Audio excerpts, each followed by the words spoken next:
Tumekwisha kusikia nyimbo nzuri sana na neno la ajabu, na ningetaka niweze kushukuru sana wandugu yetu na wadada yetu wote wanaoimba.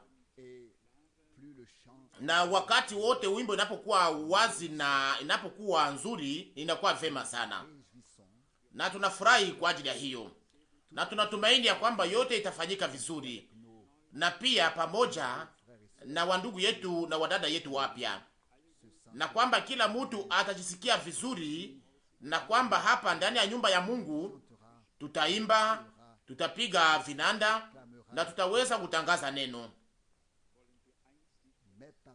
Lakini juu ya hayo yote tusisahau kitu moja: nyumba ya Mungu ni nyumba ya maombi. Yote tunayofanya tunayafanya ndani ya maombi. Wale wanaoimba, wale wanaopiga vinanda waweze kuweka yote kwa Bwana ndani ya maombi, na waweze kumwomba ili aweze kutupatia baraka yake, kusudi yote yaweze kufanyika vizuri kwa ajili ya utukufu wa jina lake. Pia kwa ajili ya kuimba inaomba kuwa uhusiano mzuri wa kiungu ndani ya mioyo na sisi kwa sisi, na iko hivyo hivyo pia kwa ajili ya wale wanaopiga vinanda. Kama uhusiano huko katika mioyo ya wale ambao wanaopiga vinanda, itasikilikana pia katika yale inayopigwa. Tunashukuru sana Bwana, na tunajua ya kwamba iko hai, na alisema wakati Roho Mtakatifu atakapomiminwa tutaona maono, tutakuwa na mandoto na kutakuwa maunabii. Yote iliyo ya lazima kwa ajili ya kutuongoza na kutupatia maagizo, yote itakuwa pale, na Mungu hataweza kutuacha tuyakose. Anakamata yule anayotaka wakati anapotaka na mahali anapotaka, kwa maana yeye ni Mungu na hakuna mtu anayeweza kumwambia yale ambayo anapaswa kufanya. Kwangu mimi siku hii tarehe 2 mwezi wa 4, kama vile mnavyojua nyote, ina maana iliyo ya kipekee sana. Ni siku ambayo siwezi kusahau, siku ambayo sitasahawaka. Ninakumbuka siku hiyo tena, na ikilingana na jana jioni, ninaweza kushuhudia kwa uhakika ya kwamba nilifanya yale ambayo Bwana aliyoniagiza. Sitasahau hata kama siku hiyo. Mtu ambaye hakuweza kuishi hawezi kuyahukumu kwa namna tofauti. Ndugu yetu alisema ya kwamba aliona maono ndani ya ndoto, lakini mazoezi yangu ile sikuyaishi katika ndoto. Niliishi wakati pokuwa nimeamka, wakati pokuwa nimekokota rido kwa kuume mpaka kwa kushoto, nilipotazama nje hapa Krefeld Luisenstrasse 116 kwenye etage ya pili kwenye barabara Louise, na siku mpya ilikuwa karibu kuonekana, lakini jua ilikuwa bado kuchomoka. Usiku ulikuwa umemalizika. Asubuhi siwezi kuisahau. Nilikuwa nimerudia nyuma mbali kidogo toka kwenye dirisha ndani ya chumba. Nilikuwa nimeweka mchana kwa Bwana katika ombi fupi, na wakati pomaliza kuomba, sauti ya nguvu ya kusikilikana ya Bwana ikasikilikana juu toka kwa upande wa kuume ikisema, mtumishi wangu, wakati wako wa mji huu unafika mwisho wake. Nitakutuma katika miji mingine ili uweze kutangaza neno langu. Baadaye nilishikutana niko chini, kwa maana sauti ya Bwana ilikuwa ya nguvu na ya kushitusha. Na wakati niliposema Bwana, hawatanisikia, wako na yote kwa wingi, akazungumuza kwa mara ya pili, mtumishi wangu, wakati utakuja ambamo watakusikia. Wewe weka chakula ndani ya gala, kwa maana njaa kubwa itakuja, na wewe utaweza kusimama katikati ya taifa na kugawa chakula. Maelezo nilizipewa, weza pia kuziandika ndani ya ushuhuda fulani. Sitasahau siku ile, ilikuwa tarehe 3 ya mwaka ule moja, mwaka 1962, wakati nilipotaka kuweza kuuliza ndugu Branham kuhusu maneno haya. Aliweza kunyosha mkono wake wa kuume tu kidogo, akaniambia, ndugu Frank, ninaweza kuambia yale ambayo Bwana aliyokuambia. Sizo wake kushikutana katika hali inayokuwa ya kujisumbua katika maisha yangu. Sijawahi kukosa maneno, sijawahi kukosa majibu, lakini wakati ule yote ilikuwa imefika mwisho wake. Singeliweza kusema kitu kingine au kuuliza kitu kingine. Nilikuwa nikijua ya kwamba nilikuwa nikisimama mbele ya uwepo wa Mungu. Ningeliweza kuona jicho ya kume ya ndugu Branham ikigunjwa kidogo, na sio yote kwa ujumla. Ulikuwa ukiona kwa uso wake ya kwamba alikuwa ameingia katika kiwango kingine, na kama vile manabii wa Agano la Kale walikuwa hawafumbe macho wakati walipokuwa wakiona maono. Wakati wewe na mimi tunapoona maono, tunakuwa na tuko na macho yanayofumbwa, hakuna namna nyingine. Lakini nabii yeye ni tofauti. Nabii anakuwa na macho yaliyo wazi, naye anaona yote, anachukuliwa katika kiwango kingine na Roho wa Mungu. Wakati alipoweza kunirudia andiko kwa au neno kwa neno ya yale ambayo Bwana alioniambia, nilikuwa nimeguswa sana. Nilibaki tu nikikaa pale na niliacha yote ikiniingia ndani. Na kisha akasema, ndugu Franki, haukuelewa vizuri yale ambayo Bwana alitaka kusema. Wewe uliwaza ya kwamba hiyo janga ya dunia itafanyika na kwamba njaa ya mwili itafika, na kisha muliweka ndani ya gala chakula cha mwili. Na kisha akasema Mungu atatuma njaa ya neno lake, na chakula ambayo inapaswa kuwekwa ndani ya gala ni neno lililofunuliwa kwa ajili ya wakati huo. Sitasahau mambo hayo. Akasema ngoja mpaka ngoja kwa ajili ya kugawa mpaka uweze kupokea sehemu ya chakula inayobaki pamoja na hiyo. Ndani ya mwaka ule, mwaka 1962, nilikuwa sijue kitu fulani kuhusu yale ambayo nabii Amosi aliyosema. Amosi sura 8 mstari 11. Mungu atatuma njaa, na sio njaa ya mkate na maji, lakini njaa ya kusikia neno lake. Na watu wataenda pande moja mpaka pande ingine ili waweze kusikia neno la Bwana.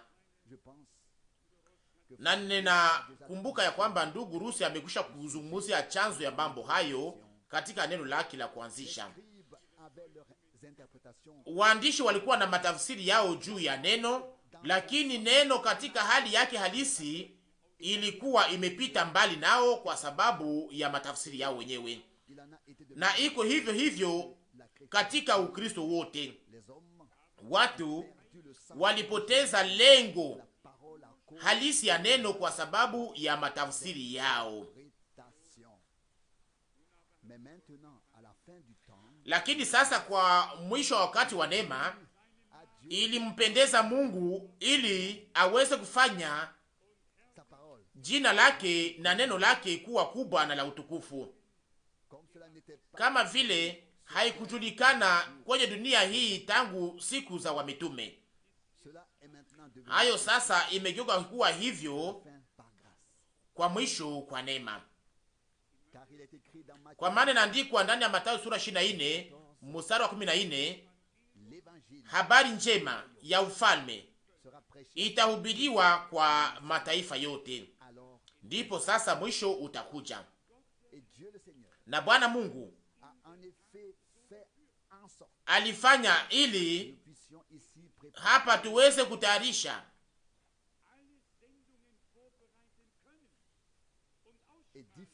na kutangaza vipindi vyote ndani ya lugha za Ulaya.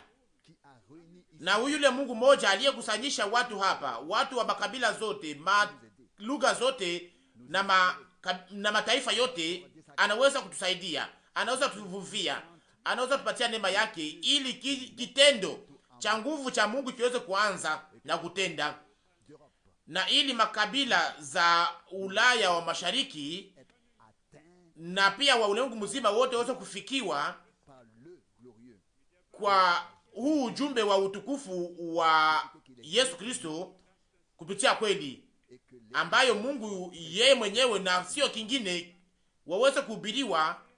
Mungu na injili waweze kuhubiriwa kama vile mwanzo, na tuweze kubatizwa na kuhubiriwa na kutenda kama vile mwanzo. Mwisho unapaswa kufanana na mwanzo, na hiyo ndiyo Mungu aliyoamua katika mpango wake, na itakuwa hivyo pia. Acha jina lake takatifu liweze kusifiwa na kutukuzwa. Niliahidi ya kwamba nitaweza kutangaza na kutafsiri leo kwa mafupi sehemu ya mwisho mpaka kwenye mstari wa maombi au kipindi cha maombi. Ninawaomba muweze kuikubali hivyo. Niliweza kusema jana jioni, imekuwa tangu muda mrefu tangu tusipoweza kutafsiri tena mahubiri ya ndugu Branham katika mahali hapa. Nilisikia jana jioni ni baraka gani kubwa ambayo kutafsiri ilikuwa nayo kwa ajili yetu.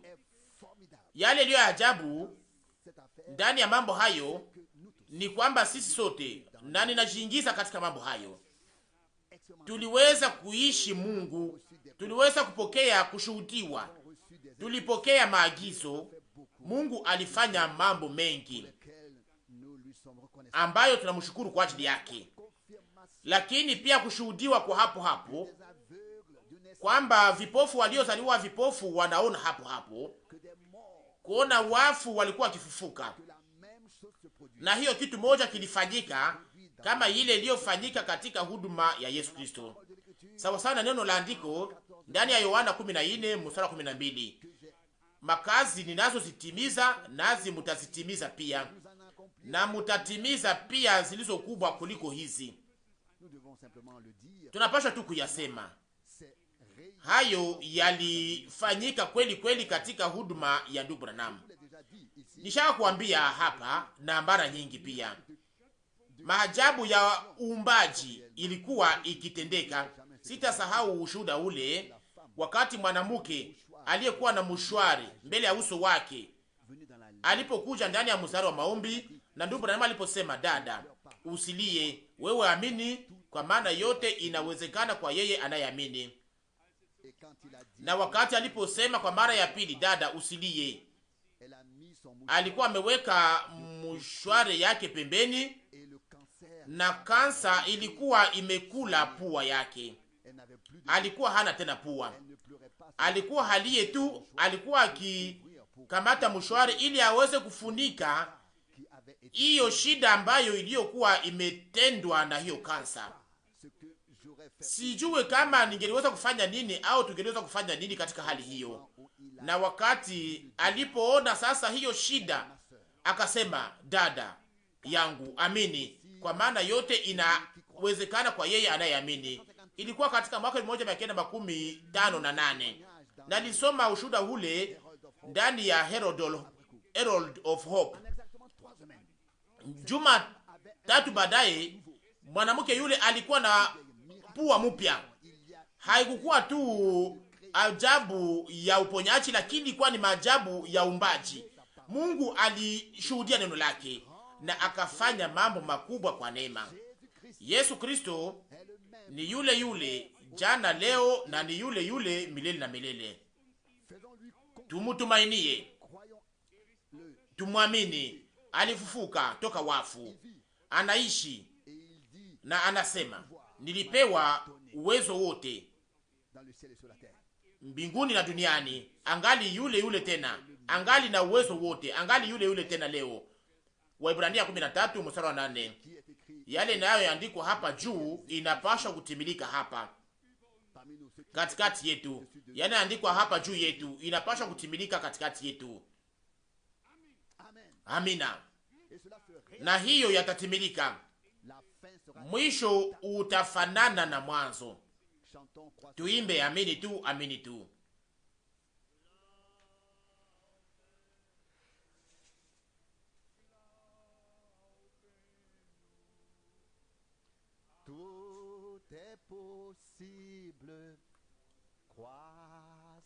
Yote inawezekana. Amini tu, amini tu, amini tu. Yote inawezekana. O, amini tu.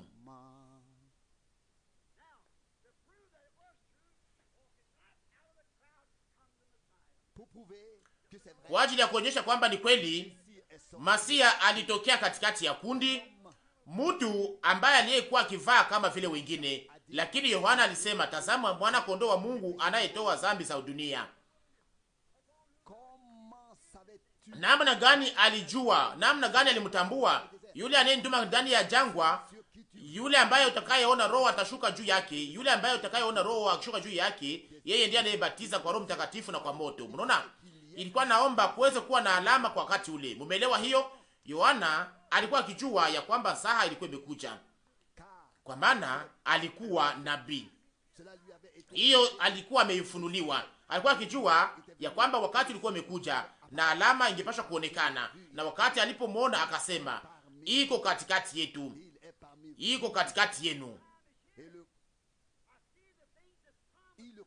Alikuwa akimjua, alikuwa akijua, aliona pia alama. Nasi tunaona pia kwamba alama ya wakati wa mwisho iko pale, na ninaona mambo iliyoahidiwa kwa wakati wa mwisho yanafanyika kama vile maandiko matakatifu yanavyosema, na tunajua kwamba wakati ni karibu sana. Ninaisema bila kujizuiza, ninaamini ya kwamba iko karibu sana. Ninaona wakati, alama ambazo zingepaswa kutimilika katika wakati ule, yote iko tayari kuweza kutimilika. Yohana alitamka imani yake, Mungu alikuwa amefunulia yeye mambo hayo. Matendo ndiyo alama ya kuonyesha ushuhuda. Kama munataka muweze kupona, mushuhudia kwamba mushaka pona. Mnaona, munapaswa kusema niko nayo, nilipokea sasa, kwa maana nilikubali ahadi ya Mungu. Sasa ahadi hiyo iko ikitenda ndani mwangu, iko katika kazi ndani yangu, ninatayarisha na ngoja ili iweze kufanyika. Mnaona, kisha makazi nafuata. Kuna wakati fulani nilipokuwa huko Afrika, na sio katika wakati wa jua iliyopita, lakini wakati wa safari iliyotangulia, mtoto mchanga alikuwa ameletwa kwa ajili ya maombi. Alikuwa na shida ya mguu tangu kuzaliwa kwake, alikuwa na hali mbaya ya mguu, alikuwa na mguu uliogeuka kwa nyuma. Nilimwona na niliamini na nikaomba. Mnajua nini? Alipona hapo hapo. Asubuhi inayofuata niona mwanaume ule aliyekuwa ameleta mtoto akinunua viatu kwa ajili ya mtoto yake. Unaona? Alikuwa akiamini kwamba Mungu angepaswa kutenda juu ya mtoto wake. Nasi tuliomba nayo ilifanyika. Mnaona? Mnapaswa kuamini kama vile Abrahamu alivyoamini. Naye alikuwa akitazama mambo ilikuwa kimzunguka, lakini alikuwa akihesabia kama vile haiko. Akili tawambia ni kweli, na inawambia kwamba Mungu ndiye mponyaji wa ugonjwa wote. Mnaamini, lakini kama msingi hauko pale ndani ya mioyo yenu, ili imani iweze kuingia ndani na kuweza kutamkwa ndani juu yake, hiyo iweze kufanyika. Hata kama mnaweza kuwa mnaikubali kwa nje, na kama mnaweza kuwa mnaiamini, hayo haiwezi kufanyika wakati wote, hiyo haijaweza kutenda kwa ndani. Mshaka sikia mahubiri yangu inayoitwa wapakaliwa wakati wa mwisho. Mnaamini hiyo? Ni kweli. Hao ni wapinga Kristo, ni kweli. Nao watadanganya wangedanganya waamini kama ingewezekana, lakini hawawezi kudanganywa kwa maana walichaguliwa. Lakini hapa inasemeka kuhusu wapakaliwa. Mpakaliwa inamaanisha Kristo. Walikuwa wapakaliwa lakini wapinzani, kusema ukipingana na Kristo katika mafundisho yao. Unaona? Wangeweza kufanya yote ambayo wengine wote walikuwa wakifanya. Unaona? Mko moja lakini muko katika sehemu tatu, kama vile Mungu alivyofunua, kama vile Baba, Mwana, Roho Mtakatifu, kuonekana tatu tofauti ya Mungu mmoja.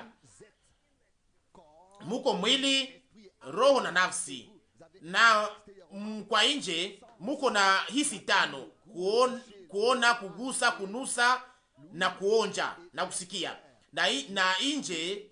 Lakini ndani sasa, ndani ina mlango moja, hisi moja, kupitia dhamiri, kupitia upendo, ni kusema imani nayo kuja ndani ya nafsi. Kwa nje mnaweza kupakaliwa ndani ya roho na kutimiza mambo makubwa. Hiyo haimaanisha kwamba mshaka ukolewa. Mwazie hayo. Kayafa alitabiri, Yuda alifukuza mapepo. Mnaona, roho ya watu wale ilikuwa imepakaliwa. Mvua inanyeshea wazuri na wabaya, na magugu inafurahi kama vile ngano. Lakini kuna nini ndani? Kuna nini ndani? Msijifurahishe kuweza kuelewa na kufahamu kwa akili. Hapana, hata kama inaweza kuwa ni nzuri, hata kama inaonekana kwamba ni nzuri, lakini roho wa Mungu ndiye anapaswa kushuhudia. Kama nafsi haijachaguliwa na Mungu, itakuwa tu ni kuiga na haitakuwa ya kweli. Munaweza kuiga uponyaji, munaweza kuiga mambo mengine yote, munaweza kushikamata kama vile Wakristo wanavyoshikamata, lakini haimaanishi kwamba ninyi Wakristo au kama mshaka ukolewa. Hapana. Na pia hata Roho wa kweli, Roho Mtakatifu anaweza kuwapakaa. Hiyo haimaanishi kwamba mshaka ukolewa. Inaomba ndani ya nafsi, ambamo ndani yake uzima wa milele unaingia. Ni kusema uzima unao kutoka kwa Mungu, uliokuwa kutoka kwa Mungu nayo rudi kwa Mungu. Mnaona? Ni hapo sasa mtambue, inapaswa kuwa hivyo. Na hiyo inafanyika kwa imani kupitia Yesu Kristo, kwa maana anatimiza ndani yetu kitu fulani. Mnaona? Nasimama hapa, sijue mmoja katikati yenu Roho ananipaka, lakini wakati napopenya ndani sasa, Mungu anaanza kutenda. Mnaona? Kwa nje mnaweza kuleta mabishano na kuleta maneno mengi, lakini wakati ni hapa nje. Kwa mfano, wakati mtu fulani anataka kufanya uzinifu au kufanya hiki na kile, na kama mambo hayo ingali ndani yake, kunafanyika nini sasa? Lakini wakati napotokea ndani, na kama haiko tena ndani, na wakati sasa mambo hayo yote haiko tena ndani, lakini yote iliyo ya kiungu inapokuwa imeonekana na iliyo ndani ya mtu inapoguswa na Mungu, na mazoezi ya hapo sasa inaonekana pale, inakuwa pale, hapo sasa inakuwa tofauti. Mnaona? Kwa watu wa kimadhehebu wakati ule wa Paulo aliwaambia, ninyi ni ukuta unaopakaliwa choka. Matendo ya Mitume sura 23 mstari 3. Ni kweli walikuwa wakitabiri, lakini ilikuwa kihusu ndani ya nafsi, ndio ilikuwa haiamini. Mnaona? Mnaweza kuruka na kucheza, mnaweza kufurahi, mnaweza kunyoshea wagonjwa mikono, mnaweza kufanya mambo makubwa kupitia roho, na ijapokuwa mshaka angamia. Mnaona? Yesu alisema mwamini, kwa maana yote inawezekana kwa yeye anayeamini.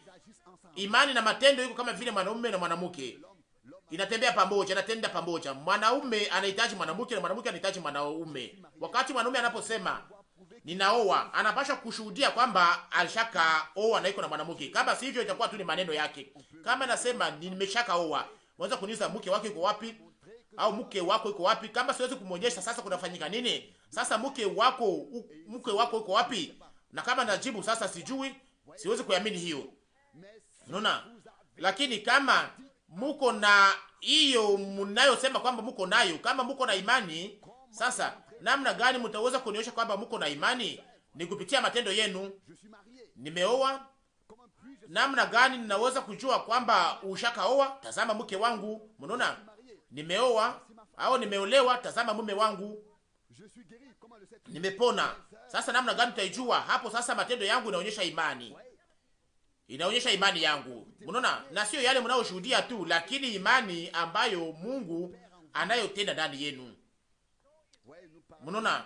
Tunazungumza kuhusu Abrahamu na wengine, kama vile Paulo na Yakobo walivyozungumza kuhusu yeye. Kama imani haifanye matendo, hapo sasa tuna haki ya kushakia imani na kushakia pia ushuhuda ule.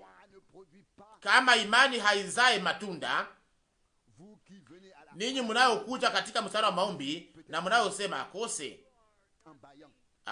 mnapofungua kinywa na kusema oh, sijui yale itakayofanyika, au sijui kama hiki na kile kitafanyika. Kama unawaza hivyo, msikuje hapa.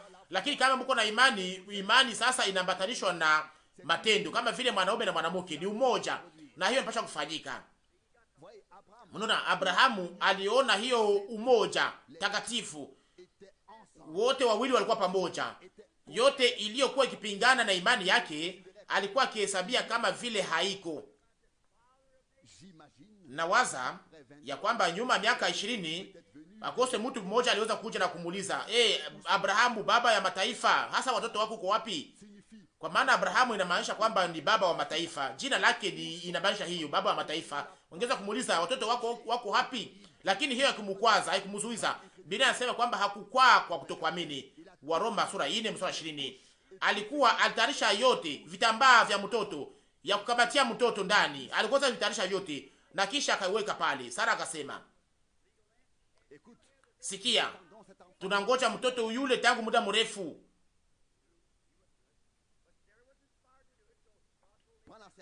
Tazama huyo mkijakazi na akoso tukwaza na mtoto na mambo yote itafanyika vizuri. Alikuwa kiamini, alikuwa hakuamini tena. Lakini Sara alikuwa amevuviwa vibaya. Na Mungu akamwambia sasa Abrahamu, sikuamini, sikuambia hiyo, sikuahidi ile. Kwa maana yote inayopingana yale Mungu aliyosema haikuwa ya kweli. Unaona? Namna gani mweza kuijua? Abrahamu alikuwa karibu na miaka 100 na Sara alikuwa karibu na miaka 90. 90. Unaona? Kufa kwa mwili wa Sara na kufa kwa mwili wa Abrahamu hawakuweza kuitazama, kwa maana andikwa hivyo ya kwamba ahadi iliyopewa kwa Abrahamu au kwa uzao wake ya kwamba wangepashwa kuwa warithi wa dunia haikupewa kwake kwa sheria, lakini kwa kuhesabiwa haki kwa imani. Waroma 4:13. Kwa maana kama warithi ni wale ambao walio chini ya sheria ya imani, hapo sasa ahadi ni bure. Unaona? Hapo sasa nasikia vizuri wakati napozungumzia hayo. Unaona? Nilikuweka kuwa baba ya mataifa mengi. Unaona? Na alikuwa akiita mambo ambayo alikuwa na mambo kama vile mambo yaliyokuwa pale kama vile haiko. Aliamini zaidi ya taraja yote ili aweze kuwa baba ya mataifa mengi. Waroma 4:18. Mnaona, msikie, hakuwa mdhaifu katika imani na hakuweza kutazama mwili wake unaokufa. Alikuwa amekufa na Sara alikuwa amekufa, lakini waligeuka kuwa tena nguvu zaidi na zaidi, na walikuwa wakitukuza Mungu kwa miaka 100. Mnaona, wanaume wake na Sara na uke wake uliokuwa umekufa, lakini sasa walikuwa hawaiangalie. Hiyo ilikuwa imefunuliwa kwake. Mnaona, hii kitanda hapa, hii ulemavu hapa, hii kiti cha kusukuma hapa, hiyo yote haisabidiwe kwenu. Yale inayoweza kuonekana kwenu au yote mnayoweza kujikuta ndani, mganga ataweza kuambia kwamba hautapona, au mtu mwingine anaweza kuambia hiyo, au kitu sema kingine, lakini msiamini hiyo, msione hiyo. Hapana, sisi ni uzao wa Abrahamu. Haleluya! Unaona? Na sio tu kama vile Isaka, lakini uzao wa kifalme wa Abrahamu. Unaona, Abrahamu aliamini na akaona mambo iliyokuwa pale kama vile ilikuwa haiko. Hakuweza kuyatazama na kuangalia mwili wake, hakuangalia hali ya mwili wake. Hapana, hiyo ndio ilikuwa kihusika. Mungu alikuwa amesema na ilikuwa imemalizika. Hiyo iliweza kufunuliwa kwake. Kama hiyo sasa imefunuliwa kwenu, hamutaweza kuyafanya nini wenyewe na kuweza kuyaleta nini wenyewe, lakini kama imefunuliwa kwenu, hapo sasa mtayamini na yatafanyika. Mnaona? Msiweze kuwaza kwamba haiwezekane, au yale ambayo mhubiri alisema, au yale mama na baba waliosema, au yale ambayo wengine walisema. Hapana, mnayasema hiyo, hamutaweza kuona yale ambayo Mungu alisema. Lakini hakuangalia mwili wake, hakuweza kuangalia, hakuangalia mwili wake na mwili wa Sara. Mnaona ni ajabu sana. Mnaona mwili wao kufa, Sara aliyekuwa amekufa. Mnaona hiyo majira yote ilikuwa ikipingana nayo, lakini hakuweza kuyahesabia wakati imani sasa inapokuwa ingia ndani ya moyo.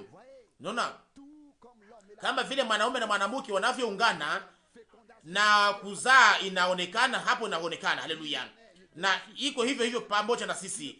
Mganga anaweza kuambia kwamba hutakuwa na mtoto, na mganga anakuambia kwamba ninaweza kuonyesha kwamba hauwezi tena kuzaa na kile na kile, na kwamba uzao wako ushakamalizika. Lakini kama Mungu shaka isema itafanyika, ijapokuwa hayo yote. Amina.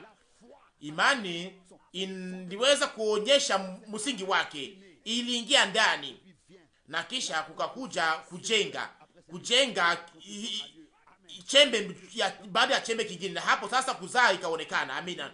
Oh Mungu, sisi wa Kristo aweze kutuhurumia, tuweze kumwamini na tuweze kumshika kwa neno lake, ndio ameweza kuifanya ninyi wenyewe wakati wote hiyo haijaweza kufunuliwa kwenu. Naweza kufanya haraka. Imani takatifu ya Mungu yeye mwenyewe inaungana, inajiunga na matendo matakatifu ya nabii wake. Mkumbuke, imani takatifu ya Mungu ilikuwa imefunuliwa kwa Abrahamu. Alipokea, alikubali neno la ahadi la wakati wake na akaiamini. Oh, ndio Abrahamu, Sara ilikuwa ni ahadi ambayo Mungu alikuwa ametoa, nayo yangepasha kutimilika. Na kama Maria angeweza kusema, kama nashuhudia hii, akose naweza kufukuzwa toka ndani ya shirika langu, lakini kulikuwa sababu ambayo neno la ahadi lilipashwa kuingia ndani, na ndiyo maana hiyo ilifanyika. Alama hizi zitasindikiza wale watakaoamini. Oh, kama kungekuwa tu hiyo sababu, huo msingi samahani, ambao ndani yake hiyo ingepasha kuingia ndani. Mnaona, haraka mbele tuweze kufika kwa mwisho. Ndio mnaona, uzao au mbegu impasha kufichwa pale. Mnaona, msikie vizuri. Mungu alikuwa akijua naye ni angepasha kupatia ahadi. Mungu aliita Abrahamu kwa miaka 75. Alikuwa mtumishi aliyetayarishwa. Ndio mnaona, na Sara naye pia alikuwa ametayarishwa. Walikuwa hawana Biblia ya kusoma katika wakati ule, lakini leo tuko na Biblia. Mkumbuke, walikuwa tu na neno kupitia ufunuo, na hiyo ndiyo kweli. Hiyo ndiyo kitu cha kweli. Ilikuwa ni hali ya Yosefu ndani ya kitabu cha kwanza cha Musa. Mnaona, Musa aliandika vitabu 5. Ndio mnaona, walikuwa hana Biblia ya kusoma katika wakati ule wa Musa. Mnaona, ndio ni kweli. Leo tuko na Biblia sisi katika hali yetu iliyo ya ulemavu. Unaona, hiyo ilifunua kwao na Mungu, nao wakashikamana nayo. Lakini sasa mnasema tunaweza kuwa na imani hiyo ya hapo hapo ambayo inaweza kuturuhusu kuweza kuvumilia mpaka hiyo iweze kufika. Ni kweli, Mungu anatuweka katika kipimo. Hiyo imefunuliwa kwetu. Mnaona, ndiyo nakumbuka wakati wa mwanzo, wakati ndugu Brown alikuwa pamoja nami na wengine, na nisoma ndani ya Biblia yangu kuhusu Yosefu. Nilisoma kuhusu Abrahamu, Isaka na Yakobo. Wote walikuwa na makosa yao, lakini Yosefu, mtu kamilifu, alikuwa ni picha kamilifu ya Yesu Kristo. Wakati posoma hiyo, mnajua ni yale niliyosema. Nilifanya nini? Niingia katika chumba niliokuwa ndani mavazi yangu, ndani ya hiyo kabati ya mavazi yangu ya hoteli. Nikasema, Yosefu, Mungu Bwana. Yosefu alikuwa kuamini, aliyekuwa kutumainia, mtu aliyekuwa wa kiroho, aliyekuwa na maono, aliyekuwa kitafsiri maono na mandoto. Kila mtu alikuwa kimchukia kwa sababu alikuwa kiroho, naye hangeweza kufanya kitu kingine japokuwa wangelipasha kumpenda, lakini wote walikuwa wakipingana na yeye. Walikuwa kimchukia pasipo sababu. Nikajiuliza hasa kwa sababu gani walifanya hiki, lakini alibaki akiwa imara, hakutikisika. Nikasema, Bwana wangu na Mungu wangu, nakushukuru sana kwa ajili ya Yosefu huyu. Na hapo nikasikia Bwana akiniambia, utakuwa na mtoto na utamuita jina lake Yosefu. Nikatoka ndani ya hiyo chumba, nikaanza shukuru Bwana. Katika wakati ule Sara alikuwa alikuwa amezaliwa, alikuwa karibu na mwaka moja. Na mnajua watoto wangu walizaliwa kwa upasuaji. Mke wangu alifanyika kwa namna hiyo, hangeliweza kuzaa mtoto pasipo kupasuliwa. Na nyuma ya kuzaliwa kwa Sara, mganga akasema, ndugu Branham, hampashi tena kuwa na mtoto, na alitaka aweze kukamata mipango ili tusiweze kuzaa tena mtoto. Nikasema haupashi kufanya hivyo, kwa maana nina ahadi nitakuwa tena na mtoto mfulana. Na kisha Bwana aliniambia kwamba nitakuwa na mtoto mfulana na kwamba nitamuita jina lake Yosefu. Mlisikia nyote wakati nilipoisema katika wakati ule, na itakuwa ni Josefu.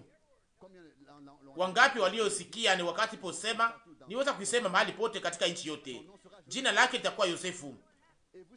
Na mnajua vizuri, pamoja na huyo kijana aliyefufuka huko Finlandi, nilikuwa nimeonyeshwa, nilimwona mahali alipokuwa kilala na namna gani alikuwa akivaa na alikuwa na umri gani wa miaka. Hiyo majina yote nilikuwa nimeonyeshwa na nilikuwa nikijua kwamba, kwa maana hiyo ilikuwa imefunuliwa kwangu. Nikasema, nikaambia ndugu yangu Jack na wengine wote wakati pokuwa huko Finland, nikasema ni hapa, hii ndio hali hiyo nionyeshwa, na hapo hasa nilifika. Wangapi wanakumbuka hiyo? Nawaambia hapa, ninataka kwenda Arizona na nitaweza kukutanana na malaika 7, nitaweza kuzungumza kuhusu mihuri 7 na kuhubiri juu ya mihuri 7. Sijui nilifanyika nini, magazeti iliweza kuzungumzia, kulikuwa hiyo wingu malaika 7 lilikuja, na nikauliza ndugu Jack, maana ya kuweza kufua amefunikwa katika kifuniko cheupe na maanisha nini? Akasema hiyo ni hiyo hali ya perike ya umweupe, lakini hiyo inaweza kunikumbusha sana kuona uso wa Bwana ndani ya wingu. Mnaona, mnaweza kuiona wazi wazi kama vile unavyoiona ikifunikwa katika hii wingu, kwa maana katika hiyo wingu ilikuwa huo malaika 7 walikuwa kizunguka, ilikuwa kama vile perike inayofunikwa. Na wale waamuzi wa Uingereza, waamuzi wa Yahudi wanafaaka perike wakati wanapotangaza hukumu zao. Ndio mnaona alikuwa akisimama pale akizungukwa na wamalaika. Yeye ni Alfa na Omega, yeye ni muamuzi wa mwisho na hakuna mwingine kuliko yeye. Yeye ni Alfa na Omega, wa kwanza na wa mwisho. Mnaona,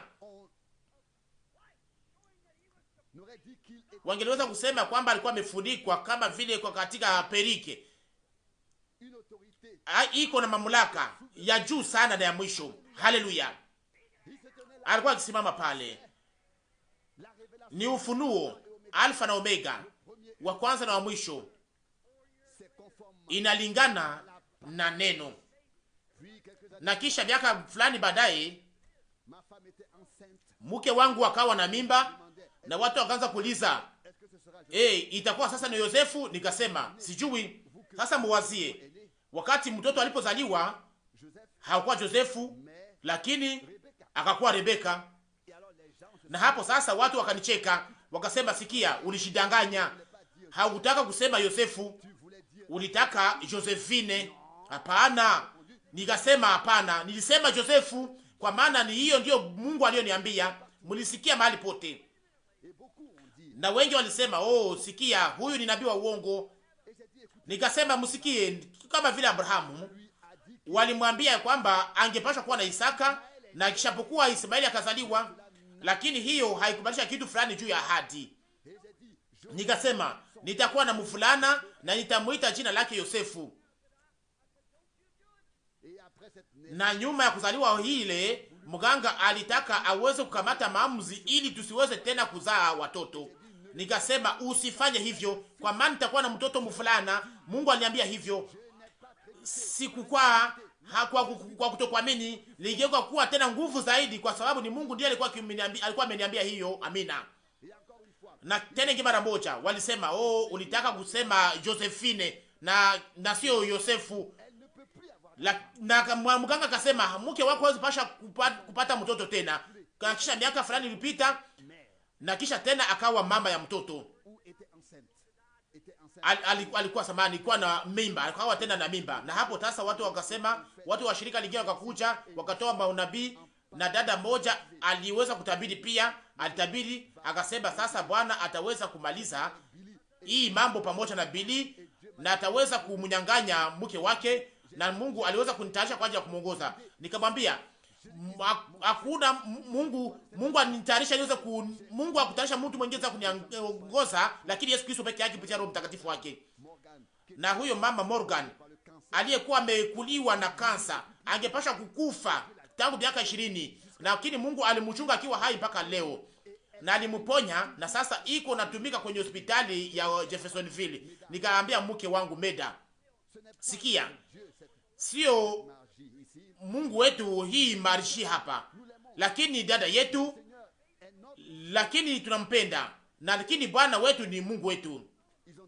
Na waliuliza tena, wakauliza hasa itakuwa ni Yosefu? Nikasema sijui sasa hiyo, nikasema akose nitakuwa naye na muda fulani baadaye, iwe yoyote, kwa maana yule Mungu mmoja ambaye aliyenipatia hizo mafunuo zingine zote alinipatia pia ufunuo huu, nayo haitakosa. Mnaona? Na kisha nikaanza kuomba ndani ya mule ambayo nilikuwa nikienda kila wakati. Nilienda huko nikasoma andiko la Biblia wakati Nathani alipoambia Daudi, enda ambia mtumishi wangu afanye hiki na kile. Samueli wa pili sura 7 mstari wa 5. Kisha nikaendelea kusoma ya kwamba Mungu alipatia jina kubwa kwa Daudi, na sio jina kubwa tu, lakini jina moja iliyo kubwa, na sio Billy Graham, lakini alimpatia jina. Na kisha nilikuwa nyumbani na nilikuwa nikijua ya kwamba wakati ulikuwa umekuja. Nikaambia mke wangu, Sheri, sikia sasa Josefu anakuja. Na tena ingia mara moja ikakuwa tena ni upasuaji. Alipita kwa upasuaji. Na kesho asubuhi saa 4 ni yote ilikuwa imemalizika. Nikasema, mpenzi, ninajua kwamba Yosefu angepasha kuja. Na mganga wa kike akasema, ndugu Branham. Nikasema, ndiyo, uko na kijana mzuri, iko karibu na kilo 7. Iko karibu na kilo 7. Ilikuwa nini? Ilikuwa haiandikwa ndani ya Biblia, lakini yule Mungu mmoja aliyeandika Biblia, aliyezungumzia Abrahamu na manabii, ni yule Mungu mmoja aliyenizungumzia, na hayo yalifanyika. Sikwae juu ya ahadi za Mungu kwa kutokuamini, hapana. Ninaamini Mungu. Unaona?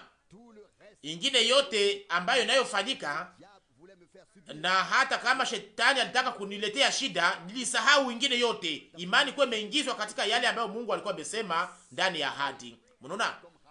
Iko kama vile Ahabu, huyo malaya, kama vile Yakobo anavyoandika, alihesabiwa haki kupitia matendo yake kwa imani. Alitenda hivyo, na alikuwa akijua ya kwamba Mungu alikuwa pamoja na taifa la Israeli na pamoja na Yosua katika wakati ule. Na maono ya kweli ya Mungu ni ahadi ya neno kwa ajili ya siku hii. Mnaona? Watu wanakuwa juu yake na wanasema, ndugu Branham, sasa sikia, hayandikwe ndani ya Matendo ya Mitume sura 2 mstari 17 ya kwamba katika siku za mwisho kutakuwa maalama na maono na kadhalika, itakuwa imepewa. Na pia ndani ya nabii Malaki 4 mstari wa 5 ya kwamba itafika katika siku za mwisho kurudi katika imani ya wababa. Ndani ya Luka sura 17 mstari wa 13 ya kwamba mwana wa mtu atajifunua kama vile ilifanyika katika wakati wa Sodoma. Tazama, Billy Graham, Oral Roberts na hao wawili wanaenda ndani ya madhehebu, ndani ya mashirika za kidini za madhehebu, wa Methodist, wa Baptist, wa Presbyterian. Lakini mtamkumbuke ya kwamba Abrahamu hakuwa Sodoma, alikuwa pamoja na wale waliokuwa wameitwa kutoka, waliokuwa pembeni. Mmoja wao akamzungumzia, akageuzia hema mgongo, akasema Sara atakuwa na mtoto katika mwaka moja. Katika wakati ule ilikuwa ni Elohim, Mungu alikuwa akimzungumzia. Kama tuna imani hapo sasa, andiko ilikuwa ikilingana hiyo. Ufunuo sura 10 inasema kwa saa ya ujumbe wa malaika wa 7, wakati atakapopiga baragumu yake na anapoleta ujumbe, na sio wakati vipindi vya uponyaji vinapofanyika, lakini wakati ujumbe unapotangazwa ndipo sasa itafanyika. Mnaona, tumekwisha kujifunza mengi. Mnajua katika wakati Yesu aliposema mimi na Baba ni moja, hawakutaka kumsikia tena. Na wakati aliposema kama msipokula mwili wa mwana wa mtu na msipokunywa damu yake, hamuna uzima ndani yenu. Mnawaza nini? Waganga wangeweza kusema nini kuhusu maneno haya? Mnaona, kwa ajili yao ilikuwa ni upumbavu. Wanafunzi walikubali, andiko lilikuwa limefunua kwao. Mnaona, kwa sababu gani? Una imani na una maono na mengineyo inayofanyika, lakini msikie kwa makini na wasihi. Kuna kuiga nyingi katika wakati huu. Ukumbuke ndugu,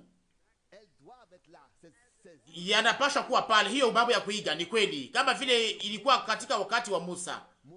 Musa akaenda kutimiza makazi za Mungu mbele ya taifa, na Yane na Yambure wakakuja nao. Mnaona, walikuwa wa kuiga, lakini wa kwanza alikuwa nani? Mnaona, kwanza halisi, na kisha tena wale wa kuiga. Mnaona, sisi hatukupotea, hatukuangamia, tunajua mahali tulipo, kwa maana andiko, kwa sababu ya neno la andiko na kwa sababu ya ufunuo wa neno la Mungu, nasi tunabaki imara. Na wanasema kwamba kuna mtu anayeona maono na anayefanya hikile na aliyekamata mwanamke wa mwingine. Mnaona, wewe unayeamini Mungu, unayeona maono na kisha unakuwa juu yake. Unaona, hao ni watu wa kuiga na sio mambo ya kweli. Haijalishi yale wanaoonesha au yale wanaotoa kama vile sauti, wanaocheza na kuruka. Mnaona, hiyo kama vile Yane na Yambure. Inaandikwa kwamba Musa alipingana na watu wale, na watu wale wa kuiga.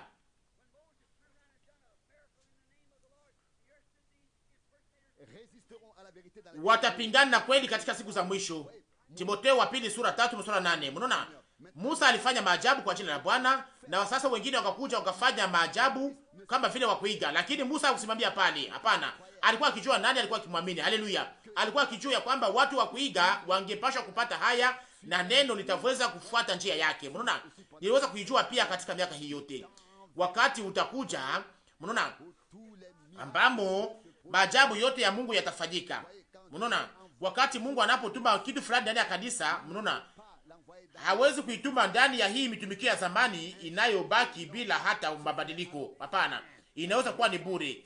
Ujumbe unapaswa kufuata. Yesu alitimiza maajabu, na kisha sasa baadaye ujumbe kakuja, mimi na Baba ni moja. Mnaona, alisema kama hamwezi kuniamini, muamini afadhali matendo yanayotimizwa, kwa maana yananishuhudia mimi. Utukufu. Mnaona, Musa na wengine waliweza kuigwa, lakini kweli inadumu. Yeye anafanya yale aliyoahidi. Mnaona, hawezi kukubali ujumbe. Neno la Mungu lilikuwa safi bila mchanganyiko, linalotoka kwa Mungu. Mnaona, Yuda na wengine wote waliweza kupata sehemu pia wakati maajabu yalipofanyika, na Roho Mtakatifu alianza kutenda tangu siku ya Pentekoste. Lakini mnaona mara ngapi kuiga ambayo shetani aliyofanya katika hii wakati wote. Lakini sasa inahusu mwili wa Kristo, inahusu neno. Unaona, vile kama vile wa kuiga hawezi kukubali ujumbe, na hivyo hawangeli, na hivyo Yane na Yambure hawezi kukubali ujumbe wa Musa. Walikuwa waigaji, lakini Musa yeye alikuwa akifuata neno la Mungu, na taifa la Israeli lilikuwa likimfuata, naye alikuwa nabii aliyeshuhudiwa na aliyepakaliwa. Tangu leo tuna madhehebu ya wana wa Misri, hawangelifuata neno. Unaona, haijalishi yale yanayofika, wako tu na kuiga ya neno, lakini upumbavu wao ulionekana. Na sasa kasirani ya Mungu iliwaangukia, iliwafikia, na ni hivyo leo. Sasa mambo ya uongo yanafanyika, kuiga, lakini kitu cha kweli kinadumu. Msikie na muone, iko wazi. upumbavu wao ulifunuliwa. Itakuwa hivyo hivyo tena. Neno la kweli la Mungu litashuhudiwa na litahubiriwa na kuonyeshwa, linalingana na ahadi ya Mungu ndani ya hali yake halisi, ndani ya neno halisi. Yesu alisema, kama sifanye makazi za Mungu msiniamini. Yohana 10:37. Kama sifanye makazi ambazo maandiko zilizotabiri na yale ambayo pasha kufika kuhusu wakati wangu na yale ambayo Masia anayopasha kufanya wakati atakapokuja, kama hiyo haifanyike tena hapa, mungeliweza kusema ya kwamba kama maisha yangu hayafunue hii na kama hii haifanyike, sasa msiamini. Yesu alisema, Masia anapasha kufanya nini? Masia anapasha kufanya nini wakati atakapokuja? Na kama neno lililoandikwa linatimilika kupitia mimi, na kama sio mimi, sasa ninawasihi na sasa ilikuwa ni yeye, lakini hawakuweza kumtambua. Mnaona? Na alisema, kama sio mimi, kama makazi hizi hazishuhudie, kwa maana andikwa, Bwana Mungu wenu atawaamshia nabii kama wewe. Kumbukumbu la Torati sura 18 mstari 15. Hiyo inapaswa kufanyika. Kama haifanyike kupitia mimi kusema sio mimi. Kama fanyika kupitia mimi ni kusema ni mimi. Ni neno lililohaidiwa kwa wakati ule. Na ni neno inapaswa kumtambua juu yake, na ni yeye ndiye anatenda kupitia si yeye. Na ni kulingana na neno la ajabu. Ona hisi ni ajabu sana. Na ni ahadi. Na kama ahadi ya siku hiyo inatimilika ndani ya huduma iliyotimilika katika wakati ule, ni kusema ni mimi. Mnaona? Kama hamwezi kuamini ya kwamba ni mimi, na kama ahadi zinatimilika sasa muamini afadhali matendo yanayofanyika sasa. Amina. Kwa maana makazi zinaionyesha. Unaona? Kama hamwezi kuamini, kama mwezi kuniamini, afadhali muamini matendo ninayofanya. Muangalie yale ambayo Biblia inasema kuhusu yale yanayopaswa kufika. Kama haifike ni kusema sio ya kweli. Mnaona? Na mambo hayo yote Luka 17:13 na yale yote yaliyoahidiwa, na kisha ni Yesu alisema, ni mimi, amina. Ni mimi.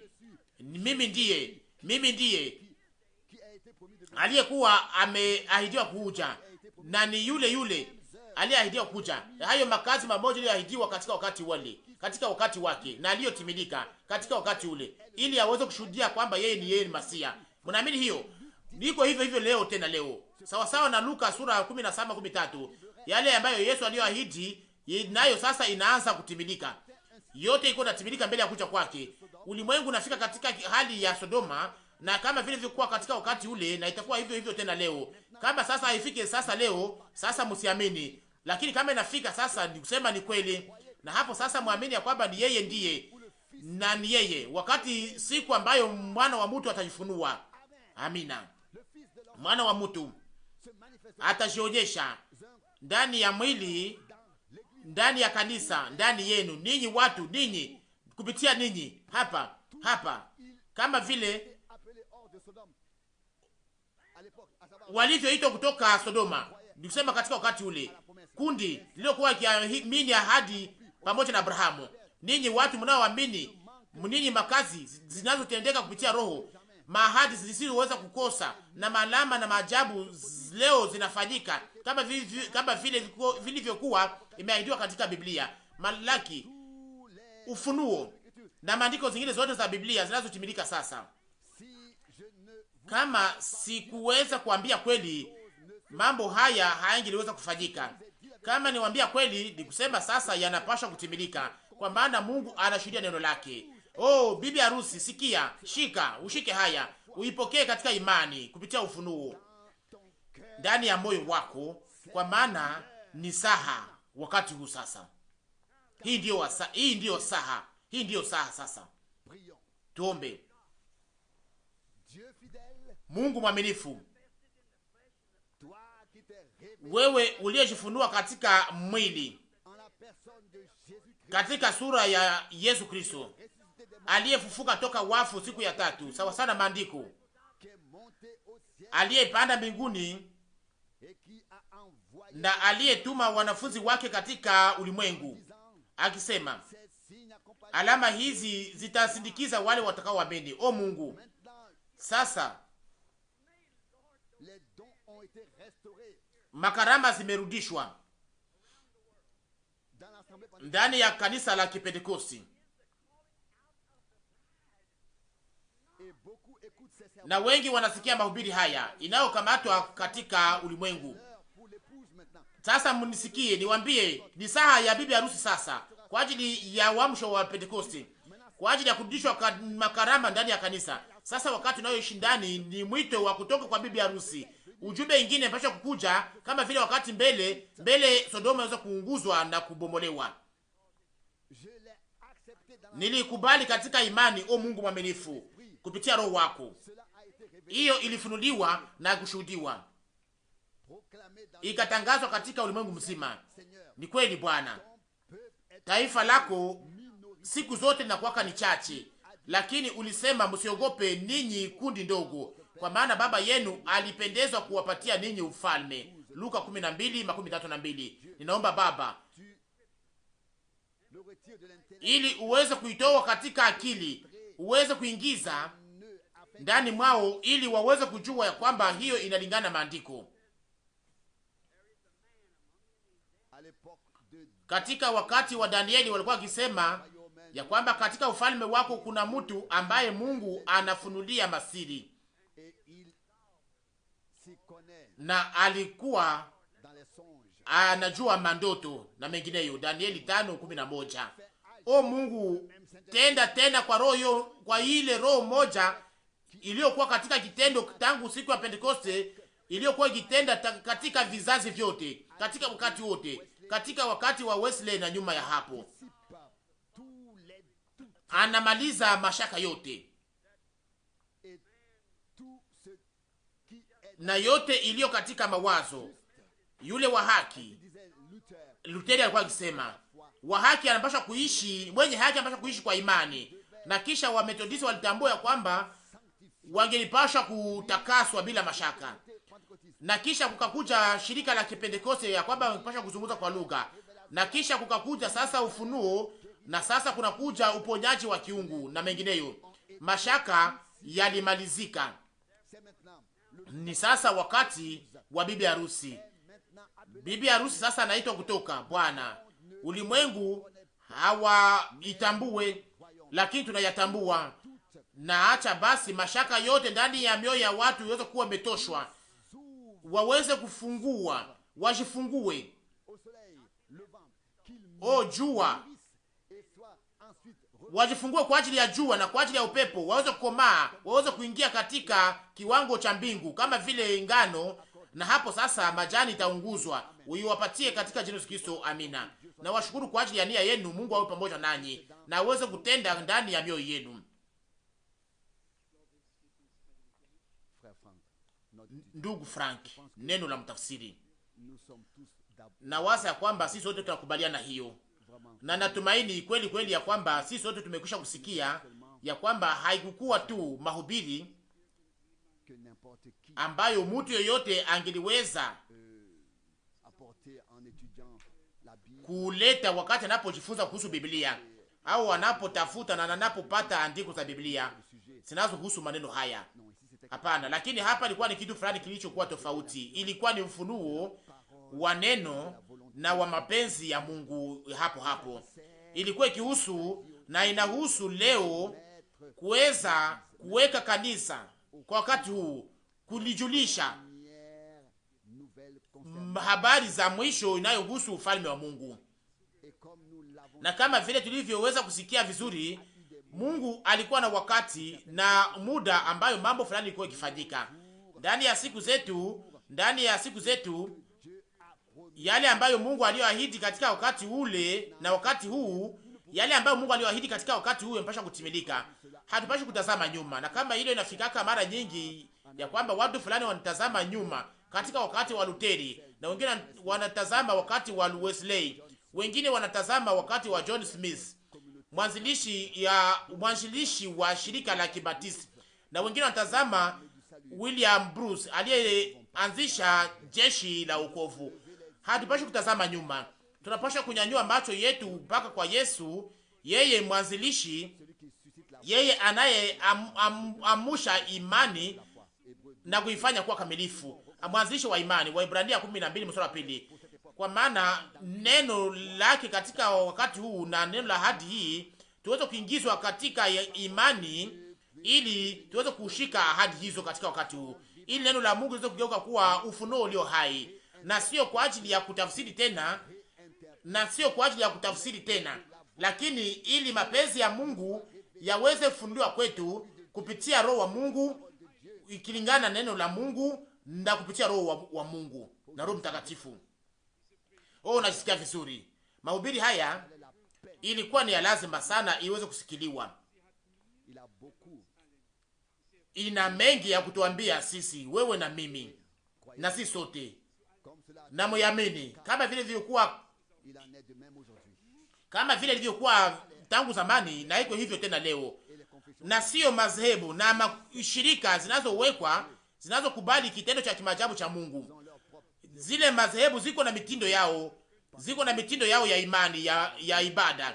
Mnaweza kwamba tunaweza kuingia katika shirika fulani yoyote ya dhehebu tukiwa na hii makanda za ndugu Branham na kuweza kusikia na kusema, sasa msikie wapendwa, tuko na ujumbe ambao tunapaswa kusikia.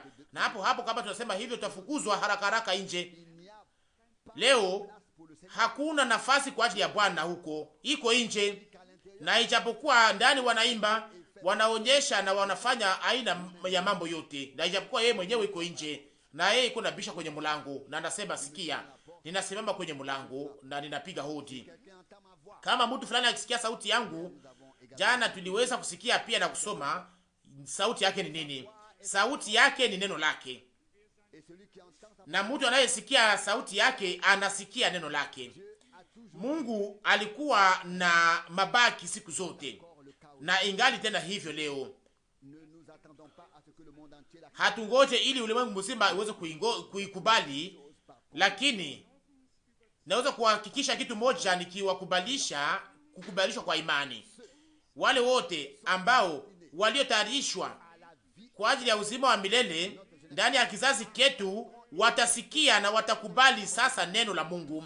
Wale wote ambao waliotayarishwa ili waweze kupata sehemu katika unyakuo watakubali, watasikia, wataamini ujumbe wa lazima,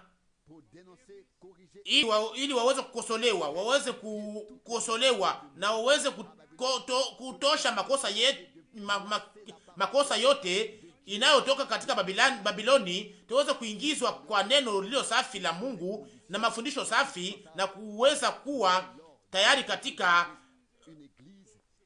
kwenye kinara cha taa, ili kanisa la Mungu liweze kuwa kweli kweli pasipo mkunjo wala kunyanzi. Na hivyo kama vile waandishi na wafarisayo walivyoingiza mafundisho yao wenyewe na maoni yao na wakavunja neno la Mungu, kazi yetu iko tofauti sasa. Ni kusema kuweza kurudisha yote inaweza kuweza kutosha yote inaweza kuingizwa sio kwa ya kibiblia, na yote ambayo sio kuwa na maana au na uruhusa ya kiungu, ili tuweze kurudisha neno la Mungu kwa namna mpya yenyewe inastahili na inayoweza kubadilisha kwa ajili ya kanisa la Mungu aliye hai. Na kwa ajili ya hiyo Mungu atusaidie, ili tuweze kupingana na kuweza kubomoa hiyo manguzo za Babiloni, tuweze kutikisa hiyo majengo yote na kuweza kujenga tena nyumba ya Mungu iliyo katika mabomoko, ili tuweze kuifanya kuwa hekalu takatifu ambayo Mungu yeye mwenyewe anaweza kujionyesha ndani. Mahali anaweza kuwa yeye mwenyewe kuwa jiwe la pembeni na jiwe la kufunika, Alfa na Omega. Na sisi kama vile jiwe zilizo hai au mawe iliyo hai tuweze kuingizwa katika hiyo majengo ya kiungu, kama vile ndugu yetu aliweza kusema vizuri katika hiyo piramide. Yote ilianza kama vile piramide ndefu na kwa chini inakuwa kama vile kunyoroka sana mpaka ikenda juu, na tunangoja ili mpaka wa mwisho tusiweze kuwa tena tu madogo, tusiweze kuwa wadogo, lakini Mungu atakuwa macho ili mambo yote ifanyike kama vile anavyotaka kwa wakati unaofaa. Tuweze kushukuru sasa Mungu wetu kwa moyo wetu wote na kwa nafsi yetu yote na nafsi yetu yote, kuona jinsi aliweza kutujulisha kupitia neno lake yale ambayo inayohusika sasa kwa wakati huu. Hatungeliweza kuijua na kwa ajili yetu sisi wenyewe. Tusimame tuweze kushukuru Bwana pamoja. Ndugu Rusi ataifanya pamoja na sisi sote pamoja. Mungu mwaminifu, tunakushukuru kwa moyo wote kwa ajili ya neno lako takatifu na la damani. Bwana mwaminifu, tunakushukuru kwa sababu hatukubaki tukisimama, lakini tunasonga mbele, na wale wote ambao walio wako unawaongoza pamoja na wewe, o Bwana. Na ulisema kondoo zangu zinasikia sauti yangu. Bwana, tunakushukuru kwa maana unaturuhusu kuweza kusikia sauti yako, na sauti yako imetuzungumzia tena asubuhi hii. Tunakuabudu na tunasifu jina lako la utukufu. Tunakushukuru Bwana kwa maana uliweza kujionyesha kwa nguvu sana katika wakati wetu Bwana, katika wakati wote wa habari Bwana, yale yaliyofanyika katika wakati ule au yale yanayofanyika katika wakati huu haijawahi kufanyika katika wakati mwingine. Bwana, tunakuomba basi na tunafurahi, tunagusii uendelee kuendelea kutimiza tena. Jina lako lisifiwe na utukuzwe. Tunakupatia wewe utukufu peke yako na hakuna mtu mwanadamu mwingine. Hatuwezi kutukuza mtu, lakini tunaamini Bwana ya kwamba kama vile ulivyokuwa na hitaji ya Abrahamu, ya Eliya, ya Paulo Bwana na ya wengine wote, uliweza kuwa na watu pia katika wakati huu wetu Bwana, na tena uko nao Bwana. Sifa na shukurani na utukufu na heshima iwe kwa jina lako la utukufu. Acha ujumbe wako uendelee kutangazwa Bwana, na ili wengi waweze kuisikia na uweze kuisikia pia kama vile ushuhuda Bwana. Sifa, shukurani na heshima iwe yako kwa saa hii asubuhi. Tunakuabudu katika jina la Yesu. Amina.